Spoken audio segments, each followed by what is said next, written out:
지혜롭게 화를 다스리는 법 5가지. 지난 2년간 코로나19 팬데믹 덕분에 재택근무가 많았었죠. 그때 재택근무의 재미에 푹 빠진 분이 계셨어요. 집에서 일을 끝내고 맥주 한 잔 마시고 나면 천국이 따로 없었대요. 그런데 다시 출근하게 되면서 이 평화는 깨어지고 말았답니다. 사람들과 부대끼다 보면 열받는 일이 생기기 마련이죠. 잠이 안 올 정도로 분하고 화가 나는 경험은 누구나 한 번쯤 하잖아요. 이럴 때 지혜롭게 화를 다스리는 법은 없을까요? 우선 화를 가라앉히는 방법을 볼게요. 첫째, 1, 2, 6 이상의 숫자를 센다. 둘째, 심호흡을 하며 3분 이상의 시간을 보낸다. 셋째, 일단 그 자리를 피한다. 넷째, 최소 3분만 걸어도 좋다. 산책을 오래 하면 훨씬 효과가 있다. 다섯째, 음악을 듣거나 거센 빗소리, 천둥소리 등의 백색 소음에 나를 맡긴다. 화가 나면 앞뒤 가리지 않고 즉각 반응하게 됩니다. 따라서 우선 멈춤이 필요합니다. STOP은 일단 물러서는 행동이기 때문에 화를 멈추게 하는 효과가 있습니다. 그러나 당장 화가 가라앉았다 해서 분노를 일으켰던 감정 정보가 뇌에서 사라진 것은 아닙니다. 비슷한 상황이 되면 화는 되살아나죠. 그렇다면 근본적으로 화를 다스리는 방법은 무엇일까요? 화를 다스리는 5가지 방법. 감정의 주인은 나라는 사실을 인지하라. 나의 감정과 판단이 틀릴 수 있다는 사실을 인정하자. 화를 내면 나만 손해라는 사실을 명심하자. 나를 돌아보는 시간을 가져라. 화의 원인인 마음 버리기. 1. 감정의 주인은 나라는 사실을 인지하라. 화를 다스리는 방법이 효과가 있으려면 먼저 이 사실을 인정해야 해요. 상대방은 멀쩡한데 나만 불그락푸르락 할 때가 있잖아요. 내 마음 안에서 일어난 사건이니 나의 문제라는 것입니다. 이것이 문제를 해결할 수 있는 핵심 고리죠. 하지만 대부분은 남 탓을 하게 됩니다. 나는 편안하게 살고 있는데 꼰대 상사가 나를 못 살게 굴어서 화가 났다고 생각해버리죠. 상대방을 탓하고 상대방이 바뀌기를 바라는 한 문제가 해결되기는 어렵습니다. 2. 나의 감정과 판단이 틀릴 수 있다는 사실을 인정하자. 어떤 분이 사랑했던 사람과 헤어지게 되었습니다. 미련이 남아서인지 그 남자의 인스타가 궁금했답니다. 그런데 하필이면 다른 여자와 웃고 있는 사진을 보게 되었습니다. 이미 헤어졌는데도 어떻게 이럴 수가 있냐 싶더랍니다. 어느 날 길을 가다가 그 남자를 보게 되었습니다. 뒷모습만 봐도 너무 미운데 그 남자가 휙 돌아보더랍니다. 다른 사람이더래요. 그때 그녀는 깨달았습니다. 오해와 착각에서 자유로운 사람은 없다. 나도 마찬가지다. 그녀는 날뛰는 마음의 문제를 해결하기 위해 명상을 시작하게 되었다고 했습니다. 3. 화를 내면 나만 손해라는 사실을 명심하자. 2000년 전 로마의 철학자인 세네카는 화를 이렇게 말했습니다. 한순간 눈과 귀가 멀어 이성의 충고를 외면하며 올바른 것과 참된 것을 보지 못하고 땅바닥으로 와르르 쏟아져 내리는 돌무더기처럼 엄청난 파멸을 자초하는 것이라고. 세네카의 화 다스리기 세네카 메이트 북스 2019. 2000년 전의 글인데도 너무 공감이 되었어요. 화가 나면 상대방을 비난하고 욕을 하죠. 그런데 싸움을 하고 화를 내면 화병이 나는 건 상대방이 아니라 나 자신입니다. 내가 잠을 못 이루고 화를 사귀는 그 시간에 상대방은 2다리 뻗고 잘 자고 있을지도 몰라요. 4. 나를 돌아보는 시간을 가져라. 화를 다스리는 방법은 오랜 세월 동안 인간의 숙제였습니다. 그래서인지 화에 대한 설명과 조언은 인터넷만 검색해도 많이 찾을 수 있습니다. 그러나 실천은 늘 어렵죠. 화로부터 자유로워지려면 우선 화가 난 원인을 돌아봐야 합니다. 가시가 박혔으면 가시가 어디에 어떻게 박혔는지 알아야 뽑을 수 있는 것과 같은 이치입니다. 내 마음에 박힌 가시를 찾는 것이 자기 돌아보기 명상입니다. 이유와 원인을 안다는 것은 문제 해결의 열쇠를 쥐는 일이죠. 원인을 이해하고 나면 같은 실수를 반복하지 않습니다. 5. 화의 원인인 마음 버리기. 깨끗한 방을 원한다면 쓰레기를 치우고 버려야겠죠. 내가 달라지고 내 삶이 변화되려면 불행의 원인이 된 마음을 찾아서 버리면 됩니다.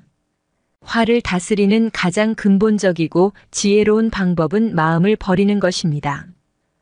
생각의 차이로 화가 날 때, 흔히 나와 생각이 다르면 화를 내게 됩니다. 그래서 먼저 각자 생각이 다르다는 것을 인정하고 두 번째로 내 생각만 맞다는 마음을 버립니다. 그러면 상대의 생각을 수용하게 됩니다. 내 마음을 버리면 마음이 넓어지고 대화와 소통이 가능해집니다. 이 자존심을 건드려 화가 날 때, 누군가 나의 자존심을 건드리고 약점을 이야기하면 화를 내게 됩니다. 자존심은 자기중심적인 편협한 마음입니다. 이 마음을 버리면 자기 고집이 없어집니다. 종의 말도 맞고 부인의 말도 맞다 했던 황희정승처럼 말입니다. 그래서 상대가 나를 좋아하게 되고 어떤 집단에서도 잘 어울리는 사람이 될 수 있습니다. 화는 간밤의 꾼 꿈처럼 실체가 없습니다. 내가 내 안에서 내 마음대로 만든 감정이고 허상입니다. 눈을 감고 명상을 하면 이 원리를 마음에서 제대로 깨닫게 됩니다. 이 사실만 정확하게 인지해도 화와 분노는 너무 쉽게 다스려집니다. 화를 내면서 살기에 인생은 너무 짧고 소중합니다. 지혜롭게 화를 다스려서 누구나 행복하게 살았으면 좋겠습니다. 참고, 화를 다스리기 위해 자기를 돌아보는 5가지 이유. 첫째, 화를 낼 때는 자기 모습을 알기 어렵다. 감정에 휩싸이면 자기 감정에 푹 빠지게 됩니다. 특히 화를 내는 순간에는 내가 옳다고 생각하기 때문에 객관적인 판단을 하기가 힘듭니다. 그리고 내가 옳다는 것을 주장하기 위해 더 화를 내게 됩니다. 이런 실수를 반복하지 않으려면 자기를 객관적으로 되돌아보는 시간이 필요합니다. 둘째, 화의 뿌리가 버려져야 한다. 둘째, 화의 뿌리가 버려져야 한다. 화를 참으면 사라지는 것이 아니라 마음 깊이 쌓이게 됩니다. 참을 만큼 참았다, 더는 못 참아 하는 순간 쌓인 화가 터져 나오는 것이죠. 나는 많이 참는 편이야 하는 사람은 어릴 때부터 참았던 경험이 쌓여서 그렇습니다. 무서운 부모님의 영향일 수도 있고 착한 아이 콤플렉스일 수도 있죠. 자기 감정을 누르는 경험이 쌓이면 습관이 되고 나도 모르게 같은 행동을 반복하게 됩니다. 그러나 아무리 습관처럼 굳어버린 마음이라도 원인을 알고 그 마음을 반복해서 버리면 없앨 수 있습니다. 셋째, 화의 이유를 모르면 남 탓을 하게 된다. 사람은 문제가 생기면 남 탓을 하는 경향이 많아요.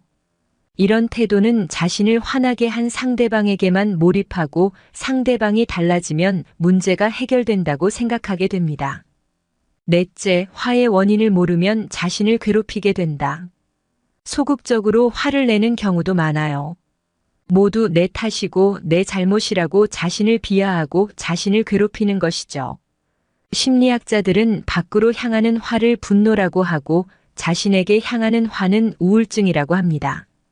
화는 버려지지 않는 한 우울, 불안 등의 모습으로 나를 지배하게 됩니다. 다섯째, 성찰을 하면 내면에 힘이 생긴다. 나는 항상 나를 돌아보고 있고 자신에 대해서 잘 안다고 생각할 수도 있습니다. 또 자신의 문제를 알고는 있다 하더라도 자기를 직면하고 명상을 하는 것은 귀찮거나 두려워할 수도 있습니다. 혹은 나는 화를 내는 사람이 아니다. 라며 부인할 수도 있습니다. 길고양이를 지나치지 못하는 온정이 나의 일부인 것처럼 미운 상대가 망하기를 바라는 심술도 나의 일부입니다. 있는 그대로의 나를 돌아보고 인정하는 용기가 내면의 힘이고 역량입니다. 슬기롭게 화 다스리는 방법.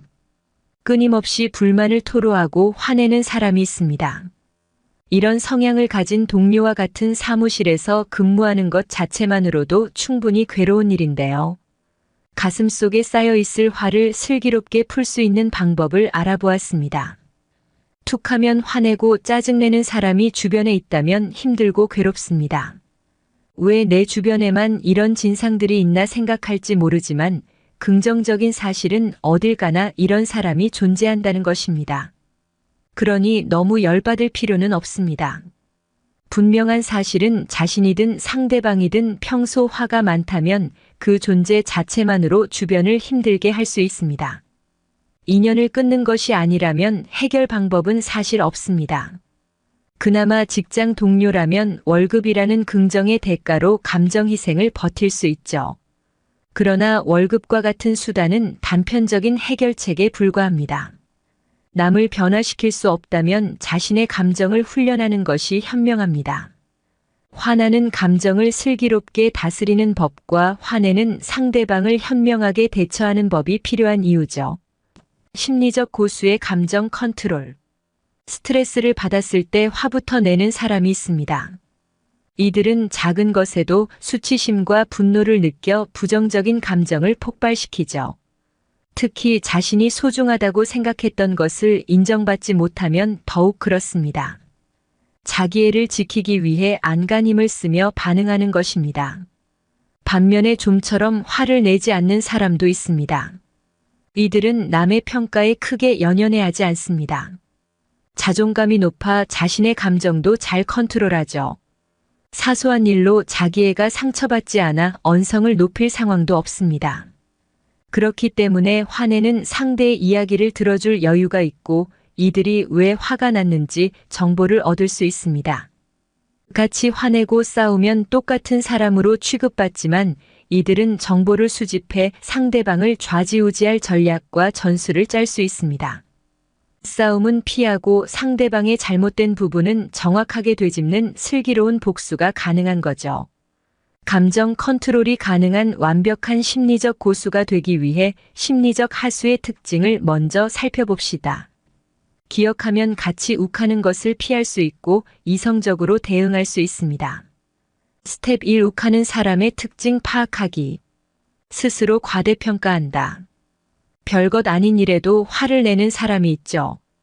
타인이 자신을 무시한다고 생각해 욱하는 건데 사실은 자신을 남들이 인정하지 않아 속상한 것입니다.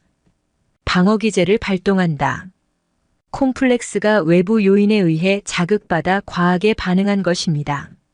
상황을 객관적으로 바라보지 못하고 감정 조절을 하지 못하죠. 과거의 상처가 원인인 경우라면 안타깝지만 결국 그도 성질 더러운 사람입니다. 상대에게 기대한다. 자신이 상대방에게 잘해준 만큼 결과가 돌아오길 바랍니다. 그렇지 못할 경우 상처받아 분노를 표출하죠. 주로 자기애가 잘못 형성된 사람의 특징으로 수치심과 분노의 감정을 동시에 보입니다. 부정적 감정 해소하기. 상대를 자신의 감정 쓰레기통으로 삼는 것입니다. 주로 가까운 사이거나 자신보다 아래 혹은 착한 사람에게 이와 같은 감정을 많이 드러내죠. 가장 나쁜 습관이자 치졸함의 끝판왕입니다. 자신의 요구를 위해 분노하기. 타인에게 관심과 인정받고 싶은 욕망이 큰 사람입니다. 작은 일로 꼬투리 잡아 버럭 화를 내고 원하는 것을 얻습니다. 상대방이 계속 화내고 있다면 아마 위의 특징을 가지고 있을 가능성이 큽니다. 하나하나 대응할 필요 없습니다. 특징을 알았다면 이제 적극적으로 극복하는 방법을 알아볼까요? 스텝 2. 최고의 복수는 무시하기. 가장 좋은 복수는 무시하기입니다. 그러나 절대 쉽지 않죠. 감정이 상하면 이성적으로 생각하고 대응할 수 없기 때문입니다. 가장 좋은 방법은 신경 끄기 기술입니다. 꼭 반응을 해야 할 경우라면 몇 시간이라도 지난 후 대꾸하는 것을 추천합니다. 심리적 하수랑 말싸움하기 싫어 참는다. 라는 마음을 담은 표정을 지을 수 있다면 더 좋다. 표정은 독한 말처럼 증거를 남기지 않지만 독한 말보다 더 단호하게 표현할 수 있습니다. 스텝 3. 6초 동안 기다리기. 욱하고 치밀어 오르는 감정을 조율하는 시간도 필요합니다. 홧김에 내뱉은 말 한마디로 오랜 시간 쌓은 인연이 물거품 되는 경험을 해본 사람도 있을 것입니다. 우리의 대뇌는 부정적인 감정을 자극받으면 이를 먼저 편도체에 전달합니다. 편도체는 본능적 뇌로 본능이나 정서 행동을 지배하는 곳이죠. 만약 상대방과 갈등 상황에 놓였고 자신을 자극하는 말을 했다고 가정해 봅시다. 감정이 상하고 혈압이 오르며 표정이 경직되는데 3초면 충분할 것입니다. 또한 3초는 상대에게 심한 욕설, 주먹을 올린다든지 뺨을 후려치는 것까지 모두 가능한 시간입니다. 하지만 이는 본능적이고 동물적인 반응으로 시간이 지나면 후회할 행동입니다. 그렇다면 자극을 편도체에서 이성적 뇌인 대뇌피질로 전달하는 데 필요한 시간은 얼마나 될까요? 생각과 언어를 지배하는 대뇌피질로 가는 것도 단 3초입니다. 누군가 자신을 자극하더라도 딱 6초만 참고 견디면 이성적으로 생각할 수 있는 거죠. 감정과 이성이 조율되는 그 찰나의 시간을 견디면 새치혀가 사람 잡는 사고를 막을 수 있습니다. 하지만 이 시간을 참지 못하면 본능적 뇌가 시키는 대로 배설해버린 감정 때문에 돌이킬 수 없는 이별의 강을 건너야 할지도 모릅니다.